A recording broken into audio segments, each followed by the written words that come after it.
Okay, everybody, it's Kevin Lockett once again. Today, we have an advertising professional, a field that I once thought I was going to go in at one point, but I didn't make it. But she's fantastic at it.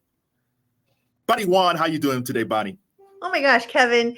I was thinking as I'm listening to you talk, you should be in advertising for voiceovers. My Voiceover would be nice. I'm one of those voices. Well, we'll talk after the show. So the reason we have Bonnie today is that she wrote the amazing book, The Life Brief, the playbook of no regret living. Thank you, Bonnie, for appearing on my show today. Thank you for having me. I'm honored. You went to someplace recently. It was a couple of months ago that I never had a chance to go to. Hopefully I'll get there one day. And I was jealous of you. You presented at South by Southwest. Yes. It was my fourth year in a row. And it was so fun because I love the audience at South by. It's this wonderful intersection of creativity, innovation, film, education. So you meet so many vibrant people doing interesting things. It's this just car crash of ideas, people, film, storytelling. It was just fantastic. It's one of my favorite moments of the year. I mentioned advertising before. How did you get into advertising? You've been doing it for a while, for a long time, really, about 20 some odd years, I guess. Almost 30 years. Yeah. I've been 30. Yeah, 30. Yeah. 3 decades. Oh my gosh. I can't believe that. I wanted to be in art school. I immigrated from Taipei, Taiwan, and my Chinese parents said, no, we're not paying for that. We didn't bring you to this country to be an artist because artists are poor people. So you can go to law school, business school, or medical school. And I thought, no, I want to be in art school. And then I discovered advertising, this wonderful intersection of creativity and business. And once I got into it, I never looked back. And I discovered within advertising, I get to hang out with people who are forever young because they are creative misfits. They don't take the word no for an answer. They don't accept that. They see the word impossible as a challenge. And as a strategist, I get to study people and culture. What drives people? How do you change their perceptions and behaviors? And that has been a lifelong fascination of mine, in addition to art. Now, within advertising, there's something called the creative brief, which inspired the Life Brief. And the Life Brief, you wrote your first one back in 2010. What was that moment? Because 2010 was a very stressful time in your marriage. And what was that? Were you just working on a creative brief one day and said, oh, well, maybe I can transfer this over? Like, how did those two worlds just connect like that? Well, I had been doing creative briefs for so many years, but I did not think about applying it to life. But I was in a ditch. I was in a dark ditch of my marriage. I had 3 kids under the age of 5. I was the main chef and housekeeper of our household. I was the breadwinner, and it all kind of was weighing me down. I felt exhausted. I was bitter. I was frustrated. And I thought my marriage was broken and that my husband was the problem. But here's the thing. When we are looking at creative briefs for clients, right? What a creative brief is a distillation to a word, 3 words, or 1 sentence. What is the essence of a company? And it's an intersection of who are they and what do they want, their biggest ambition, where are they going, distilled into one single-minded strategy. So it's crystal clarity to get everyone around the company aligned so they can act and move and innovate in the same direction, right? And I was so used to doing that for companies that in my darkest hour, my most desperate moment where I thought I was headed towards separation or divorce, I went to my strategy reflex and I decided to ask myself some questions, because what strategists do is we can't come up with answers unless we're asking really smart questions first to help us get to the answers. So I started peppering myself with the questions and giving myself total permission to be nakedly honest about my answer and what do I want. And I just wrote, I collected the data. That's my reflex as a strategist. I ask questions, I absorb, I'm looking for answers, and it's a messy mountain of data points. And my scribbles, my writings, my journaling, if you want to call it, was full of messiness. But what was evident after I sat back and looked and reviewed what had come out on the page was a whole different story than the one I was telling myself in my head, which is my marriage is broken, my husband's a problem. And what came out on the page was what was actually broken was my relationship with time. I was spending my time, I was spilling and spending it instead of investing it in the people and the moments that mattered most. I saw very clearly through my writing, I'm a people pleaser. I want to be the good student, the good employee, the good whatever you want to call it, fill in the blank, good daughter. And in doing that, I was saying yes to all the things that I probably should have been saying no to or passing off or delegating. And at the end of the day, I didn't have the energy to invest in really connecting with my husband and sharing what I was going through. We were just moving so fast.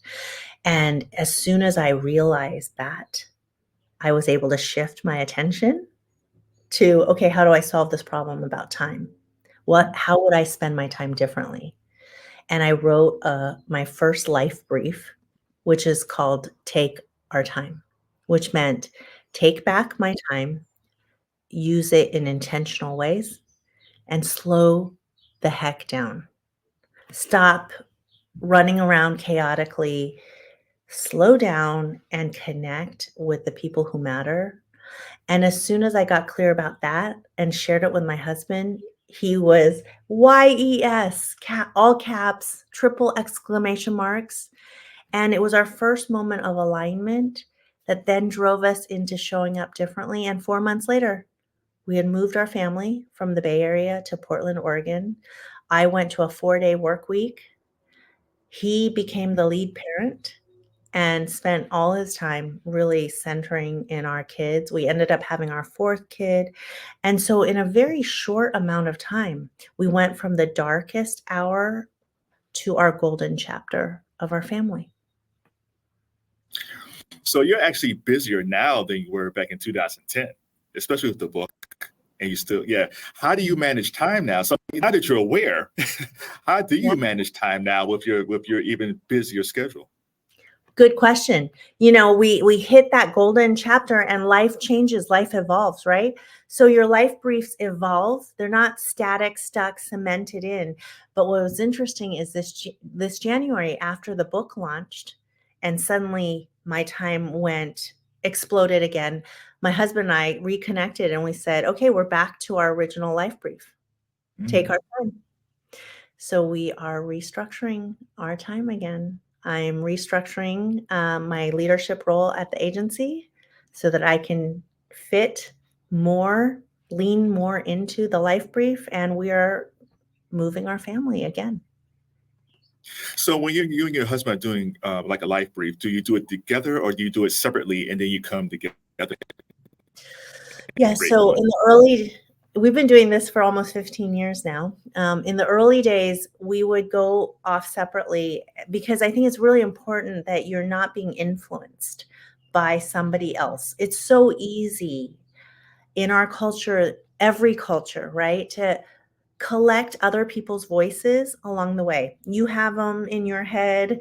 I have them in my head. I know what my mom would say. I know what my best friend would advise. I know what my boss would say. And the practice here is to start to separate and know when it's your voice speaking versus someone else's. So that's why we do our life briefs separately, and then we come together and share. And now that the book is out in the world, one of the biggest joyous surprises is how many people are doing this together. I have leadership teams doing life briefs together. I just hosted a workshop for a YPO group, a group of young presidents, startup founders, VCs. I have families doing it together. I have strangers doing it together in a book club. And what's happening is regardless of whether they get to a brief themselves, they are revealing parts of themselves to each other and creating really meaningful and rich connections. And that's what it's done really for my husband and I. It's allowed each of us to be seen and heard in really deep ways so that we can move forward together in this thing called life. And in a world where we're suffering from the loneliness epidemic, the questions baked in the book, the prompts really invite us to share some deeper, richer parts of ourselves with each other. So when people send you their examples of their different briefs or prompts, has there been any briefs or prompts that actually inspired you? It's like, oh, I never thought about that before. Maybe I can incorporate this into my own life. Yeah, some people draw their briefs. I've had people give me a visual brief because not everybody operates in words. And that's really key learning for me, is that the brief only has to speak to you, but it must speak to you. Other people have used song lyrics. Big Time Sensuality by Bjork, that would be somebody else's briefs. And so you don't have to be original, you don't have to be clever, but it has to be motivating for you. And I love that. I love seeing people's different approaches. One thing that you did in the book that was really interesting is you created a brief using Mad Libs, which you had a brief that you wrote and you just kind of cut out your parts so people can kind of fill that in. What inspired the idea of Mad Libs as a brief? It's very hard, I find, for people to get going. I think the Mad Libs are such a fun and easy way that people are familiar with to get started. It's like the training wheels of writing a brief.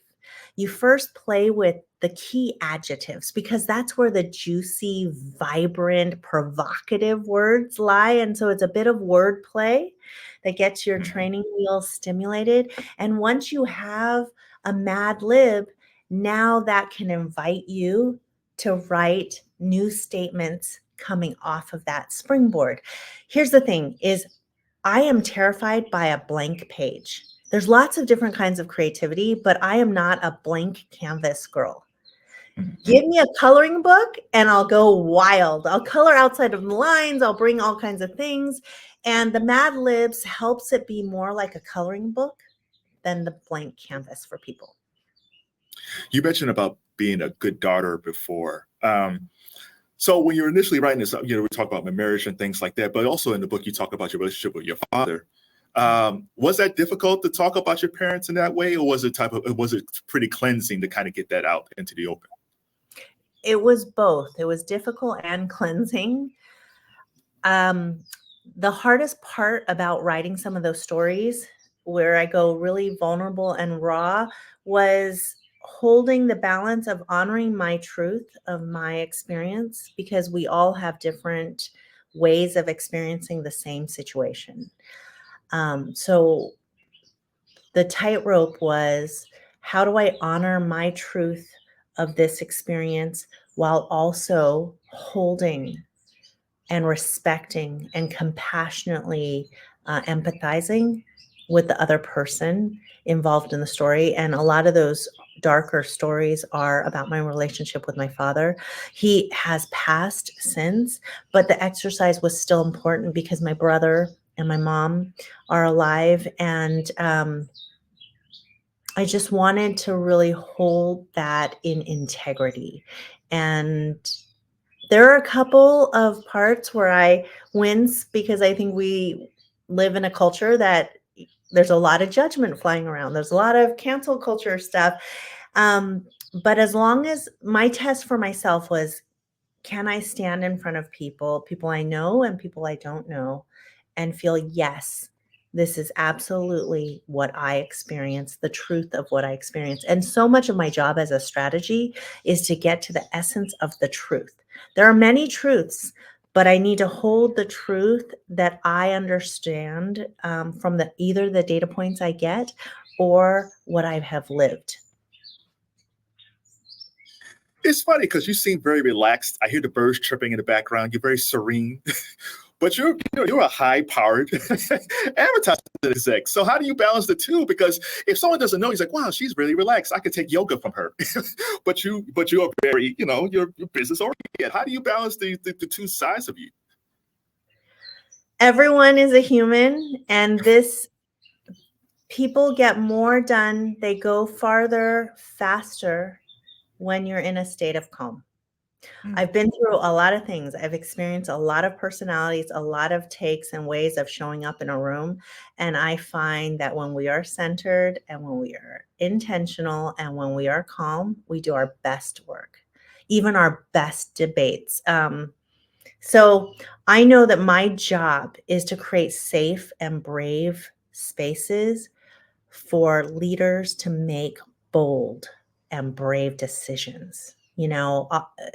Something that feels risky is much less risky. The temperature comes down when you're really thoughtful about why you're making it, when you're very clear about why it matters. And that's my job, is to help leaders get to the essence of what they want and express it in a bold yet true way that automatically propels them into action.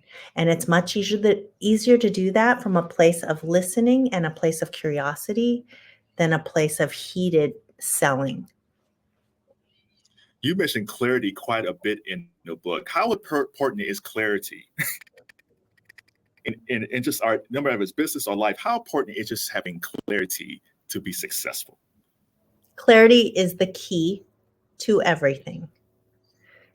In life, in work, in business, in growth, in acceleration, in resolution, in, healing.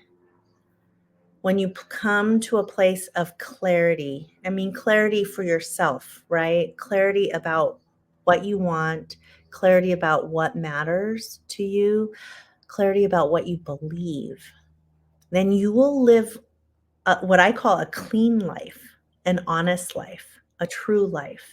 And that's the key to what we call satisfaction, meaning, the feeling of fulfillment.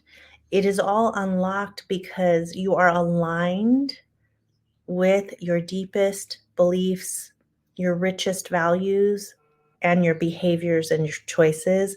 And clarity is the bridge to that alignment. Two of my favorite chapters in the book, and the book's great, but chapter 7, chapter 8, facing your enemies and reframing your story. I always deal with self-doubt and anxiety and all that stuff. But those two chapters kind of appeal to me. Can you kind of talk about those two chapters, like facing your enemies and reframing your story, and how that's important for people to kind of really get into? Yeah, thanks. I love those chapters too.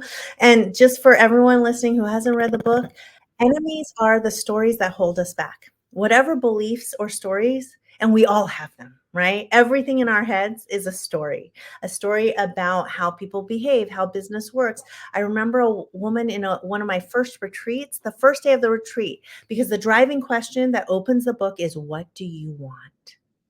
What do you really, really want? And her story came right out day one of the retreat. She said, oh no, my parents told me never to ask that question because it will always lead to disappointment. So that was a story. That's an enemy, right? It was holding her back. She was never going to ask herself what she really wants about anything because she didn't want to be disappointed. Now, that is a common story. So that Right. chapter is all about name the story. What story is holding you back? And then ask yourself, what would your life look like? What would this relationship or this part of your life look like? How would it be different if that story was not true? If that story did not exist, how would you show up differently? And that's the key to the next chapter, which is about reframe that story. Reframe what it means. And I give an example of reframing in the book around my limiting story around money.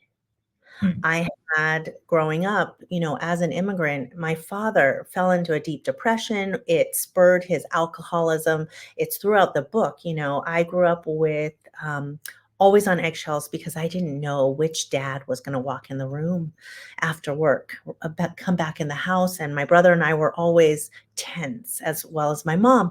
And it was all around kind of the financial situation and status of our family. My father came from a generation that measured a man's self-worth by his financial abundance, and he compared himself to his peers. So the other story, I guess, is that my mom married my dad, not out of love, but for financial security. And he really took a nosedive, and she ended up being the breadwinner on a secretary's salary. It was just, to me, the storyline about money was, don't make decisions out of financial, wealth. That money is greedy. It's the root of all problems. I had so many stories. And what I had to then reframe, because those money stories were causing me to have irresponsible financial behavior. I was just, head in the sand about money. I couldn't look at it. I was overspending in credit. I just didn't want to look at a balance sheet. And once I was able to reframe it and see that money is actually a means to self-reliance, money is actually a means to self-worth, and that my self-worth, was really important for me as a woman leader, as a woman of color. And so once I was able to change that story and really absorb it, then I was able to show up differently, ask for and negotiate for my full worth, look at the balance sheet, make smart investments. But I had to release myself from the old stories that I had grown up with. Throughout the book, you say, what do you want? Do you really want? And I'm a pop culture person, and immediately I went to the Spice Girls. So I don't know if that's something that you said or you inspired by the Spice Girls, but I like it. So what is the story about what you really want, what you really, really want? That's a great song, and I've heard it over and over again. Oprah also talks about it. So Oprah is a different part of culture. But I heard a creative director that I admire so much, and she said in a talk once, I love those questions just cut through the BS. They drop you in really deep. And that's my job as a strategist, to ask what's called penetrating questions, real questions. And what I love about the question, what do you want, is it's so deceivingly simple and familiar, but it does that knife thing and cuts you right through the bullshit. Because when our brains are asked a question, we want to be good students, and we immediately try to find an answer. And so it's one of those questions that you drop into someone, and even if they don't have an immediate answer, it sinks in and stirs and stirs. And then when you add on to the question, what do you really want? What do you in your heart of hearts want that maybe you haven't allowed yourself to admit yet? So as we layer on to that question, it starts to cut deeper and deeper. Because in advertising, unlike a therapist, unlike a coach, I don't have months and years to get to an answer. I have to operate in hours and days, maybe a couple of weeks. So I have to ask questions and prompts that get me farther really fast, unpack really complex topics. So that's why the first part of the book, Get Messy, is full of prompts from that toolbox, things that penetrate and break through in tiny bite-sized ways. Yeah, I didn't ask you about this. The three parts. There's get messy, get clear, and get active. Can we just kind of cut those up in short little bites? Maybe by all three. Well, you can't get really clear, like deeply clear, true clear, to the essence clear, unless you allow yourself to get messy and generate some answers, right? And we're in a culture, especially in business, of move fast and break things, have a bias for action. But if we get into action, without clarity, without getting messy, we often end up having U-turns, right? Or we repeat patterns again and again, and that's the definition of insanity. So getting messy is just taking a time out, not a long time, but to kind of bring it all up from deep inside you and out onto the page. So then you can look at the stuff around what do you want, what do you value, what do you believe, what's your eulogy, what do you want to, how do you want to be remembered at the end of your life, what are the stories holding you back? Just get it all dumped out on paper so that then you can meet it with curiosity and recognize, where am I not being as honest as I can be? What's being left off the page? Or, oh, here's a new story I didn't even know was here, like my story about time. An aha. And then you have the clay, the ingredients from which you can get clear. You can separate all the meaningless stuff out, park it, and zoom in, zero in on the stuff that really matters. And that's where you get to play with words, get to play with clarity, and you get to push that clarity to what I call your fuck yes place. Because a great brief has feeling. A great brief, when you read it, makes you want to go after it. And that's my job in the agency world, is I have to write briefs for creative people, art directors, idea people, writers who have to express it. And a great brief, you can see the light bulbs go off. They want to leave the room and start working. You know, a great life brief, every time you read it, you're like, yes, how am I going to spend my time differently? I'm going to go after it. So a great brief is action driving. It's expressed in a way that makes you just want to do it, want to get it, want to make it happen. Speaking of advertising, I'm going to go back for a second. You were part of the creative team that created the Got Milk advertisement, which, as just, who doesn't know Got Milk at this point? How did that all come together? And what do you think of the legacy of this, where people just say, got this, got that? Like, it's truly iconic, not just in advertising, just in popular culture.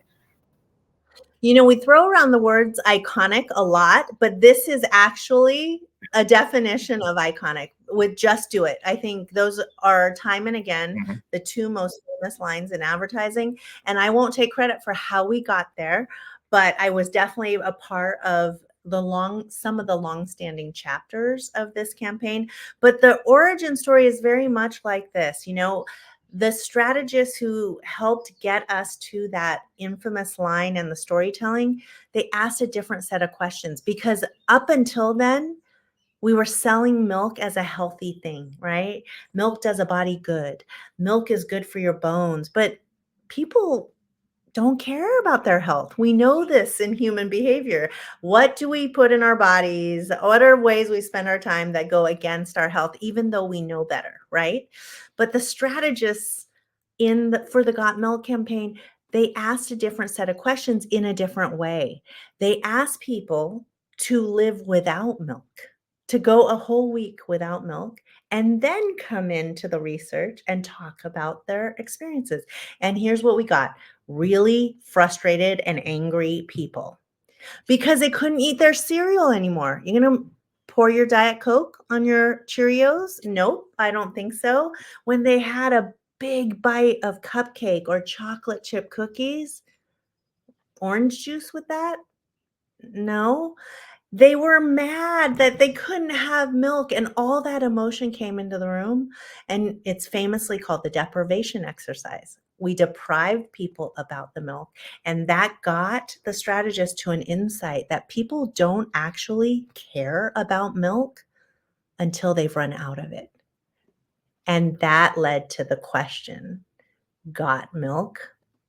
And the storytelling, where we put 60-foot cupcakes with a bite out of it, with the question, bus stops that smelled of chocolate chip cookies, with the question, got milk. And it was such a brilliant insight and a brilliant expression, because the got milk line, it could have been, run out of milk? Do you need more milk? But Rich Silverstein and Jeff Goodby, who really came up with the line, they wrote it in this grammatically incorrect way that stuck with people. And that is one of the most copied and hijacked advertising lines, I think, to ever exist. I even see it driving down the freeway, got pests, got dentists, everybody has adopted it. And that is the best flattery and success in advertising, when people are using your line for their work. Right. Is there a brief or a prompt that, not that you struggle with, that you just haven't quite figured out yet? Like you wrote it down, you're thinking about it. It's like, I haven't quite accomplished this one yet. It's still a work in progress. I think the question that stumps people most, including me, is, what are your beliefs? What are your values? Because I think those are amorphous concepts that can be really big and general. So I prefer the exercise of write your eulogy. At the end of your life, imagine someone going up and memorializing, just giving that beautiful speech, and aim it at the part of your life that you're life briefing right now. So about your marriage, or about your career, or about the way you spent your time. What do you want to be said about you in that moment? And that's an easier way to get to beliefs and values than the straight way of just asking the question. And my publisher was like, you must ask the question about values and beliefs. And I was like, I understand you like that question. I'm not sure it's the most unlocking question, because it stumps me. So I think I'm still working on, how do I, in a workshop, how do I, with a one-on-one, client, how do I unpack that? But I love the eulogy question as a backdoor into your values and beliefs. What if you write, okay, let's say you do the eulogy and you don't feel like you accomplished anything? Because a lot of people feel that way. Maybe they've worked at a job and they don't like the job. Maybe they had a failed marriage, or maybe they've kind of failed as a parent. What if you feel like, okay, I want to write this, but I don't know if I'm even proud of what people might say, because I don't know what I actually accomplished. And, the eulogy, and the book explains it slightly. I think it unpacks it. There are your eulogy values and your resume values. So your resume values are all your stickers, your achievements, your accomplishments. That's about the here and now. The eulogy is the deeper stuff the experience that you want to be remembered for, your character, the traits about you. And ideally, you're doing both your resume values and your eulogy values, and the tension between the two, that's that uncomfortable feeling you're naming, right? I haven't achieved, I haven't. It's that tension that I call the agitation. Lean into the agitation. Use it as fuel to uncover deeper. Where is that discomfort for you? Where's the gap? How do you harness that to propel you forward? Help you show up differently, help you shift the way you're coming at that part of your life, right? Oftentimes we want to distract or avoid. Like, just avoid that uncomfortable feeling. I think that is one of the hardest things in our society today, is that we have so many distractions, so much content 24/7. We can game our life away, busy trap our life away, and never listen to, where's the messy? Let me feel the agitation. What's really going on there? And if I could solve for it, if I could change one thing, what would it be? These are the questions that bring us deeper into the agitation. And once we can identify it, then that shifts our attention. First our attention, then our actions. And that's what the whole practice is about, leaning into the agitation with curiosity, and use it to help you get to clarity. And that clarity will fuel change. At the beginning of the book, you thank your children and you thank your husband, Chip, and you said, I love you madly. I'm a sucker for a good love story. But how important has your husband been on this journey from 2010 to 2024, on this life brief journey that you two have been on? Like, how important has he been in your life? My husband has been everything. He's been my lifesaver and the game changer. He's the soul center of our family. Nothing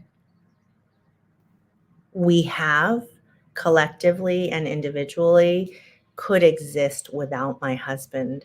And in the early part, of our marriage, I was so critical. I thought, here's this really wonderful, soulful man. He's emotionally present, but he's not doing all the things. I had this story, right? Limiting stories about how husbands were supposed to show up, I was buying into a lot of the stories around masculinity and men because we are so enculturated with it.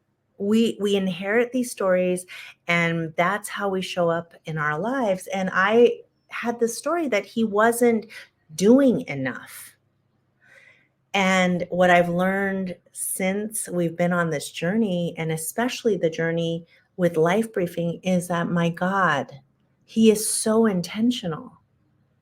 It is his being that gives him strength and resilience, and gives us all strength and resilience. And I'm the doer. I bring the doing. I create that momentum. But without his being, our children would not have a home base, a heart home base. And my God, I just got the biggest compliment a few months ago while I was at South by Southwest. I had to Zoom into my youngest child's parent-teacher conference. I had to Zoom in. I felt really guilty about that. But my husband was there in the room with my daughter and the teacher. And the teacher said, I want you to know that when Mabel shows up in the class and at school, she elevates everybody else. Mm-hmm. And what that tells me is that she gets everything, all of her needs met at home from her family. And that was the greatest compliment, not to me, but to my husband. Because when our children's needs are met, they have fewer limiting stories. They are showing up in all the parts of their lives as who they are, with the confidence and courage that of who they are matters. And they feel seen and loved by themselves. So they're not worried about how they are seen and experienced by others. And that is my hope for everyone. We have to unlearn so many things as adults in order to get back to that place. And the practice with the life brief is really a practice of being in relationship with yourself, eliminating the stories. Oh, look at this. What's happening? Oh, look at that. Look at that. Look at all that. That's the practice. That was just nice. I like that. Can we do that again? How did that work? I don't know. But it's getting rid of the stories that are holding us back so that we can write new stories about how we want to show up, where we want to shift. That is the practice. At the end of the day, even if you never write an actual brief, but you allow yourself to sit in your mess, to be with yourself, engage yourself with curiosity and lean into the agitation, and get clear about how you want to show up in your most important relationships, especially the relationship to yourself. How often do you update your briefs? Do you do it every year, or every 6 months, or every 2 years? Like, how often do you update it? Well, I don't have one brief. I have many briefs. I have many briefs. Yeah. So I have a parenting brief. I have a family brief. I have a self brief. I have a wealth brief. And I update them when I'm feeling confused, when I'm at a new crossroads. So this January, after the book launch, I was burned out. And then I returned back to the agency with my job, and I realized I couldn't hold now what my job had been and what the book was demanding of me. And so I had to rethink, where am I now? And my family was getting the short end of the stick. And so I knew what was happening last year could not go forward sustainably. And I was feeling just emotionally depleted. So we returned to our original brief, take our time. And we had to look at, what does that mean in this moment, in this chapter of our lives? And it meant I had to step back from the agency work so that I could lean forward and honor the life brief work. And we probably needed a new construct for our family, and the costs of living, we couldn't live in the same way. We need to slow down and possibly relocate. We're in the middle of that right now. We might have to leave again. Oh, wow. Have you ever done a kids brief? I've done a parenting brief.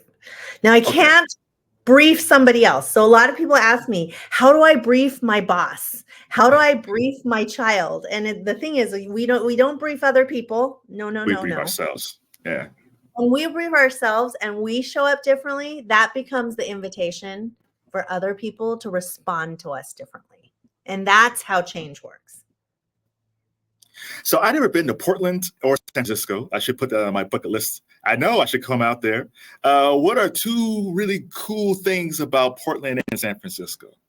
Okay, so Portland is this hardy town where creativity is alive in daily life. You have to be kind of hardy. You have to be of hardy stock to live in a place that rains most of the year. But it's such a well-designed city in that independent services, stores, businesses thrive because they've kept out all of the kind of big chains, or they've done it in such a limiting way that it's easier for you to make and serve and buy from your community than to do it from big boxes or online, which I love about it. So there's so much expression of creativity in food, in retail, in, all sorts of things. San Francisco, the beauty of the location is incomparable. My God, my breath is taken away by the mountains, by the ocean, by the bridges. It's just stunning scenery that makes you want to be a nature person, whether or not you are, Come out, Kevin. I will. You have a place. You have a place to stay. I could do voiceover work. Life will be good. Yes. Well, Bonnie Wan, thank you for the conversation. Tell us why we should check out the Life Brief. You should check out the Life Brief at thelifebrief.com or follow me at Bonnie Wan Official, because you have more agency and choice in every part of your life than you have been taught or told or conditioned to believe. And when you can get quiet, drop into yourself, be in relationship with yourself, and give yourself permission to ask what you really want, it unlocks not only clarity, but a field of possibility, a wider set of choices than the two choices we are all made to believe we have, which is yes or no, this or that, stay or go.